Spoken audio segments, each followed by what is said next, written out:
예전에 그 이명박 대통령이 있잖아요. 이명박 대통령이 새만금에 대한 마스터 플랜을 좀 바꿨어요. 예전에 원래 새만금이 만들어진 이유가 뭐냐면 그 농사의 목적이었었어요. 그쵸? 그러니까 농사의 목적으로 해서 쌀 생산을 하기 위해서 새만금을 만들었는데 지금 보니까 지금 시대가 가면 갈수록 어떻습니까? 농지가 크게 필요 없죠. 농지가 많이 필요 없게 되니까 이 새만금을 갖다가 어떻게 바꿨냐면 관광과 산업 쪽으로 비중을 바꿨단 말이에요. 그러니까 한 70% 정도가 원래는 농사의 목적으로 쓰기 위해서 땅을 매립을 한 건데 나중에는 어떻게 하냐면 이 매립된 땅을 갖다가 농토를 만드는 게 아니라 70% 정도를 어떻게 만든다? 거의 산업과 관광으로 채우자. 이렇게 하면서 새만금의 땅값이 어떻습니까? 가격이 올라갔어요? 안 올라갔어요? 마스터 플랜이 바뀌어오면서 땅값이 급등을 하기 시작한 거예요. 그게 언제였냐면 이명박 대통령 때 시작이 된 겁니다. 그러니까 이 새만금이 땅값이 올라가기 시작한 시점이 언제냐면 그때부터 올라가기 시작을 했어요. 이명박 대통령으로 인해서 올라가면서 그 다음에 이제는 새만금 개발청사가 설립이 됐죠. 그러니까 새만금 개발청사가 설립이 되면서 한 번 더 도약을 합니다. 그분들이 도약을 하면서 또 한 번 도약을 하는 게 또 언제냐면 문재인 대통령이 당선이 되면서 있잖아요. 한 번 더 도약을 하게 돼요. 맞죠? 도약을 하고 나서 이제는 또 어떤 단계에 오게 되냐면 새만금 개발공사죠. 새만금 개발공사에서 한 번 또 도약을 한다는 거예요. 그 뭐냐면 지금까지 도약을 한 거는 잔잔한 도약이었었어요. 잔잔한 도약이었지만은 새만금 개발공사는 어떤 관계냐면 지금까지 왔던 관계는 어떤 관계야겠어요? 그냥 개념적인 관계예요. 이것도 할 거다 저것도 할 거다 이런 기대 심리만 줄 수 있는 거 있잖아요. 이런 부분이었는데 새만금 개발공사가 들어오는 거는 이제는 실질적인 단계라는 거예요. 알겠어요? 그러니까 실질적인 단계에 접어드니까 이거는 뭐냐면 이제부터는 새만금이 개발된다라고 하는 확신이 들어가게 된다는 거예요. 주변에 있는 사람들로 하여금. 알겠어요? 그 얘기는 뭐냐면 이제부터는 땅값이 올라가는 단계가 급등할 수 있는 단계에 접어들었다라고 여러분들한테 말씀을 제가 드릴 수가 있는 거예요. 예를 들어서 아까 얘기했던 데 새만금이 1980년대부터 쭉 올라오죠? 쭉 올라오다가 이명박 대통령이 될 때 조금 올라왔어요. 타고 왔죠? 그 다음에 어떻습니까? 그 다음에 새만금 개발청사가 왔죠? 들어오면서 그 다음에 문재인 대통령이 들어오면서 조금 더 올라갔어요? 지금 요 단계 와 있는 거예요. 알겠어요? 요때부터 해서 요때까지 땅값이 안 올라간 건 아니에요. 새만금은 계속 기대 심리가 있었기 때문에 정권 바뀔 때마다 땅값은 계속 올라갔어요. 올라갔는데 중요한 거는 올라갔지만은 뭡니까? 기울기가 여기서부터 여기까지밖에 안 된 거예요.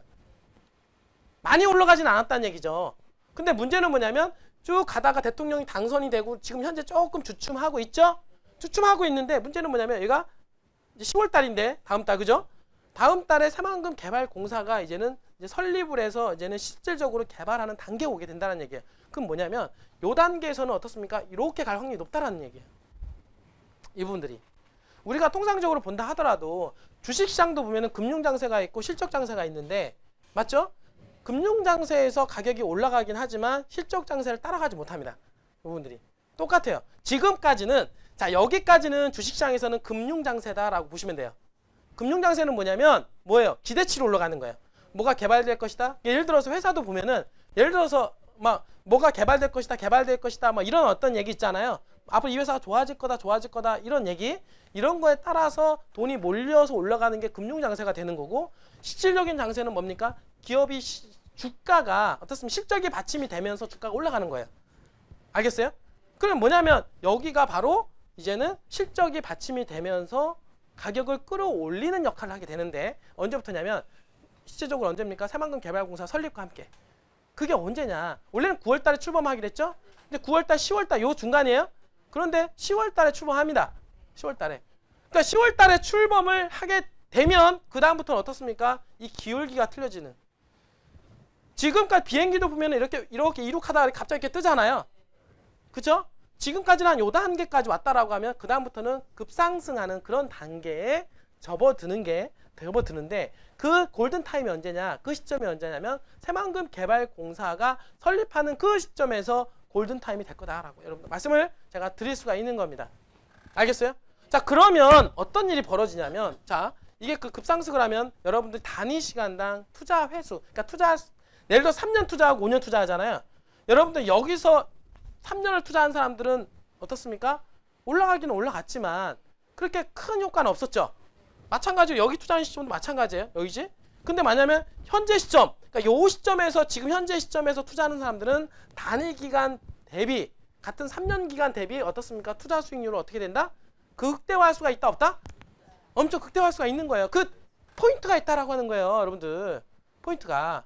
자, 일례로 말씀을 드릴게요. 지금 자, 예전에 모든 게 그래요. 예전에 그 아파트를 제가 기준으로 말씀을 좀 드릴게요. 아파트 보니까 요즘에 최근에 보니까 소형평수 위주로 많이 개발이 됐죠. 많이 올라가지 않았어요? 심지어 완전 역전현상이에요. 25평 아파트가 80평 아파트보다 더 비싸요. 심지어는 솔직히 말이 안 되잖아요. 가격 구조로 보면 땅에다가 건축비 계산만 하더라도 당연히 그거보다 두세 배 넓은 아파트가 더 커야 되는 게 이론적으로 맞지 않아요? 맞는데 시장은 그렇게 돌아가지 않죠. 뭐 때문에 돌아갑니까? 수요와 공급에서 이게 돌아가잖아요. 그러니까 그만큼 수요가 많으면 올라가는 거 아니에요. 작은 놈이라도 수요가 많으면 올라간다 이거야, 이분들이. 그러니까 지금까지 작은 것에 대한 수요가 많았기 때문에 작은 것이 50% 올라갈 때 큰 것은 30%가 떨어졌어요. 예를 들어서. 이해가 돼요? 그러니까 작은 놈은 50% 올라갈 동안 큰 놈은 30%가 떨어졌다고. 이 부분들이. 지금 이쪽에 분당에 가면은 그 32평 아파트가 거의 평당 3천만 원까지 올라가 있어요. 그러면은 10억이라는 얘기죠? 이제 10억인데 예를 들어서 32평, 34평짜리가 이제 10억이에요. 10억. 분당에. 근데 지금 가보면은 수지 쪽에 가보면은 수지 쪽에 대형 평수 있죠? 대형 평수 68평, 70평 정도 되면은 한 5억 정도 되면 됩니다. 자, 생각해 보세요. 분당에 32평이 10억인데 수지 쪽이 어떻습니까? 5억밖에 안 해요. 그냥 어쨌든 땅 면적하고 건물로 따진다라고 하면은 말이 안 되는 거죠. 말이 안 되는 건데 시장은 그렇게 움직여지고 있다는 거예요. 이 부분들이. 근데 제가 여러분들한테 말씀을 드리고 싶은 거는 뭐냐면, 자, 요즘에 수지 쪽이라든지 용인 쪽에 대형 평수들이 움직이기 시작했다는 거예요. 왜냐하면 너무나도 가격을 못 받쳐준 거예요. 그리고 시장이 왜곡이 됐고 시장이 못 쫓아가니까 어떤 현상이 있냐면 지금 몇 년 동안, 거의 한 10년 동안 대형 평수가 예전에 올라갔을 때는 비쌌죠. 제일 처음에 분양할 때 이렇게 올라가다가 지금 떨어진 거 아니에요. 지금 떨어져가지고 지금 조금 이제 이렇게 올라간 거예요. 그리고 근데 여기 올라갈 시점이 한번 떨어지고 나서 이게 이만큼 길었어요. 이 부분들이. 거의 제가 알기로는 거의 한 8년 정도 이상? 8년 정도에서 한 10년 동안은 거의 개걸음을 친 거예요. 이 부분들이. 그리고 오히려 좀 더 좀 하락하는 부분도 있었을 때 뭐냐면 소형평수는 어떻게 했냐면 꾸준히 가격이 이렇게 올라갔다는 거예요. 이 부분들이. 그러니까 당연히 어떻게 돼요? 가격 괴리가 역전이 됐죠. 이 부분들이. 역전이 됐는데 최근 들어서 어떻습니까? 뭐 정부 규제니 뭐니 그리고 그동안 몇 년 동안 어떤 일이 벌어졌어요? 몇 년 동안 지금 쭉 하다 보니까 대형평수는 인기 없고 소형평수가 인기 있다 보니까 소형평수 위주로만 집을 지었죠? 당연히 대형평수 집 지었어요? 안 지었어요? 안 지은 거예요. 당연히 안 지으면 대형평수에 있는 물건이 있을까 없을까요? 없잖아요. 그리고 소형평수에서 사람들이 살다 보니까 막상 살다 보니까 좁아 안 좁아요? 막상 살다 보니까 여러분도 아실 거예요. 좁아요. 살다 보면은. 그러니까 너무 많은 소형평수에 있던 사람들이 대형평수 가격이 너무 싸잖아요. 싸니까 어떻습니까? 이 기회에 옮겨 타자. 이런 수요가 늘어나요? 안 늘어나요? 엄청나게 늘어나는데 중요한 거는 뭐냐면 뭐예요? 시장에 물건이 있다 없다? 시장에 물건이 없다는 거예요. 이제는.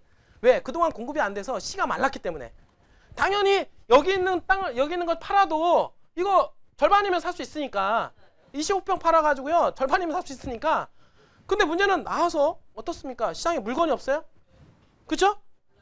물건이 없으니까 지금 여기서부터 어떤 현상이 벌어지냐면 이런 현상으로 가고 있어요. 왜?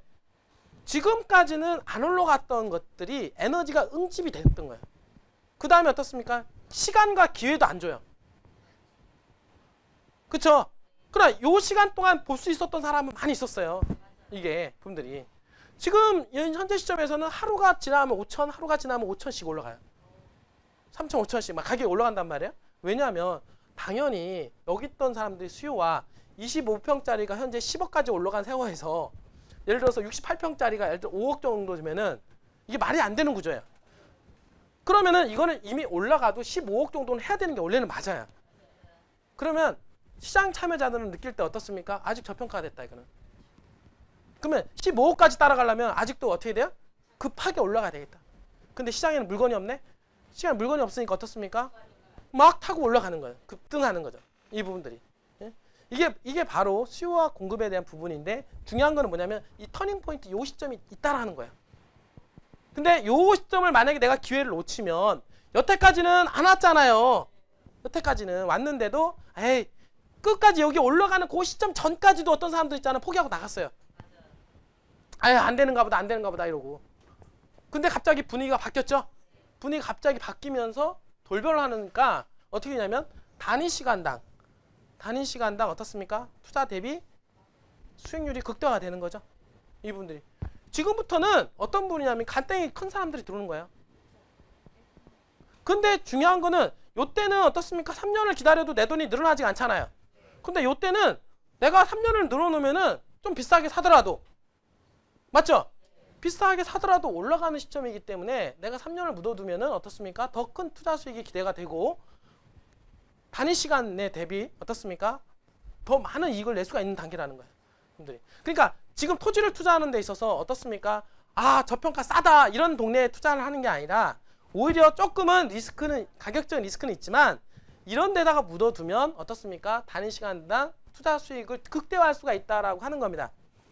근데 여기에 투자하는 사람들은 정말 돈 냄새를 맡는 사람들은 투자를 해요. 그런데 아직 그 투자에 아직 익숙하지 못한 사람들은 못합니다. 못해요. 아무리 줘줘도 이 부분들이. 근데 문제는 뭐냐면 아까도 얘기했던 대로 대형 평수 5억인데 이 가격은 어떻습니까? 싸요, 비싸요? 아직도 엄청 싸다는 거예요. 제가 얘기하지만 새만금 있잖아요. 여러분 부안이라든지 그 주변 바운드리에 있는 땅도 있잖아요. 올라간 듯 싶지만은 지금 상당히 저평가가 돼 있다는 거예요. 여러분들. 근데 이게 제값을 받기 시작한다라고 하면은 어떤 현상이 벌어질까요? 급등을 할 수가 있다는 얘기예요. 그 급등은 언제? 새만금 개발 공사와 함께 그 시그널을 준다. 이건 100%.